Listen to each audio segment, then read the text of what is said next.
turning to Afghanistan, which is foremost on a lot of Americans' minds, I want to read you a quote from Jonathan Alter's new book. At the conclusion of an interview in his West Wing office, Vice President Biden was adamant in July of 2011, you're going to see a whole lot of people moving out, bet on it. Biden said as he wheeled to leave the room, late for lunch with the president. He turned at the door and said once more, bet on it. Did you say that to I did say John that. Alter? And what did you mean, a whole lot of people moving out? What I said, if you read 3 or 4 paragraphs above that, Jonathan was making a very valid point. He was saying a lot in the military think they outmaneuvered the president to render the July date meaningless. And I was saying that's simply not true. The military signed on, Petraeus signed on, everybody signed on to not a deadline, but a transition, a beginning of a transition. But what is a whole lot of people moving out? Well, what I was talking about was we're going to have over 100,000 people there, and more, right? If you include NATO troops. No, I'm just talking about America. 140,000 people there, and there's going to be a drawdown of forces as we transition. There are 34 districts in Afghanistan, and the plan is as we train up the Afghanis, we are going to beginning in August say, okay, now you got this province, we no longer have to have American or NATO forces in that province. There will be a transition. And really what I was responding to was the idea that the president had been outmaneuvered. I was saying, make it clear. And so it wasn't so much numbers I meant. It could be as few as a couple thousand troops, it could be more. But there will be a transition. Let's talk about the present in Afghanistan. Marja did not go as well as hoped. Kandahar has been delayed. How is you and the president, your new way forward in Afghanistan? Where are we in that? Are we losing? Are we treading water? Where are we? It's too early to make a judgment. We don't even have all the troops of the so-called surge in place yet. That won't happen until August. But it's not. It doesn't seem like it's going according to plan. No, it is. We're losing a lot of troops. Well, unfortunately, everyone knew that in these summer months, when they can infiltrate from Pakistan under the cover of foliage and the rest, and it's open, that there would be more deaths. That's been the pattern, and now we're engaging them more, and there are more deaths.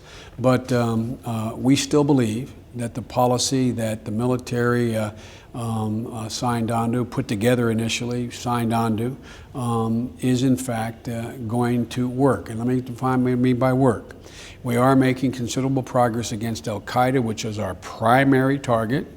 We're taking out significant numbers of the leadership in al-Qaeda.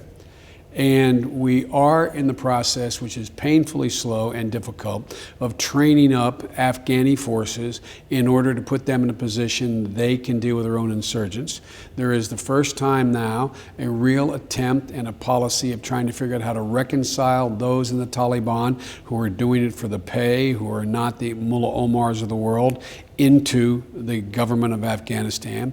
All this is just beginning, and we knew it's going to be a tough slog, but I think it's much too premature to make a judgment until the military said we should look at it, which is in December. There was a recent incident involving the commanding general, now the ex-commanding general in Afghanistan, Stanley McChrystal, and I just wondered, since you were one of the people mentioned disparagingly by his aides, I know he called you to apologize. I'm wondering, what was your reaction when you... I didn't take it personally at all. I really, honest to God, didn't. Compared to what happens in politics, that was a piece of cake. And it wasn't so disparaging as that I was the enemy. It wasn't that I wasn't the clown. I was the guy who, in fact, was their problem, they thought. I'm not their problem. I agree with the policy the president put in place. But it was clear. I was asked to, and I did on my own survey, I think 6 4-star generals, including President and former. Every single one said he had to go. So the president made the right decision.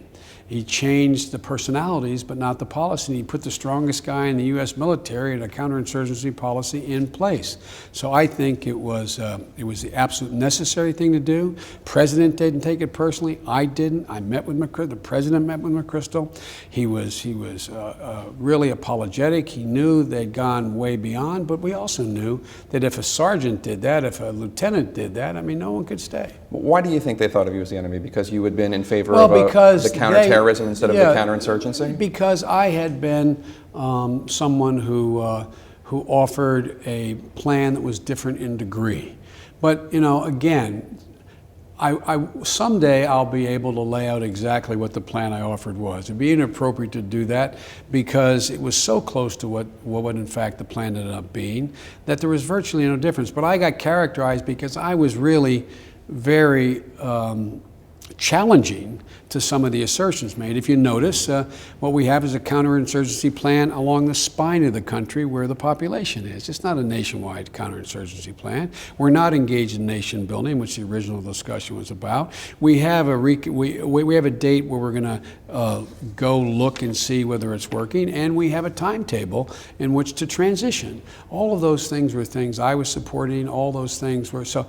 And to conclude, when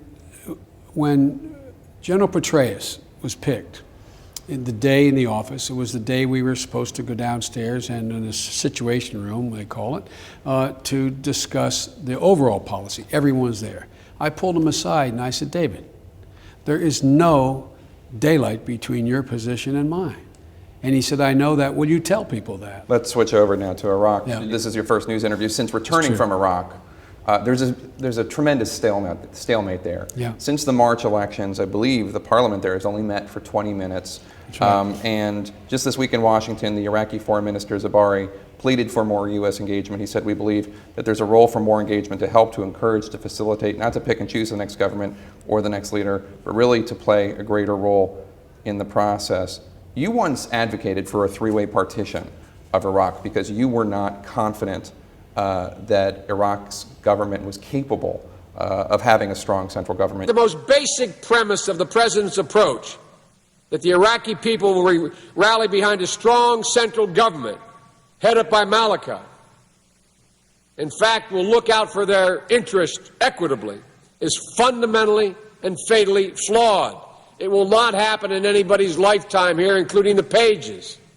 Is it possible that you were right back then? That it is No, just you know, impossible by the to way- have a by the strong way, centralized Jess, I government? know I don't want to debate history here, but I never call for a partition. I call for a central government with considerable autonomy Three within provinces. the regions. Well, it was not. It wasn't even. It was to allow them more autonomy, like what's happening in Kurdistan right now, like what's happening in Anbar province right now.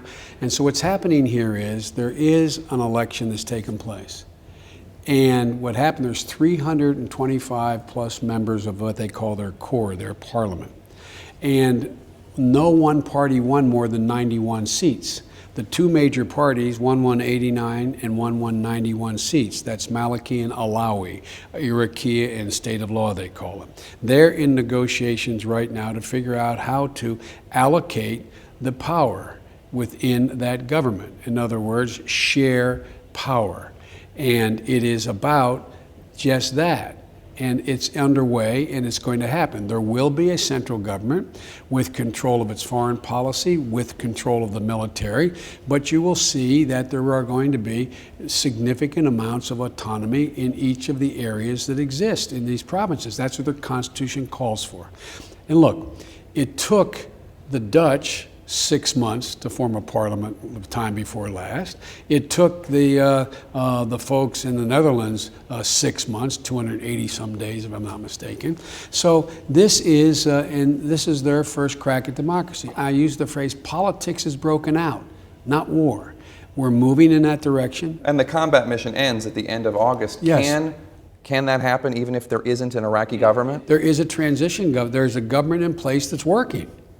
Iraqi security is being provided by the Iraqis with our assistance.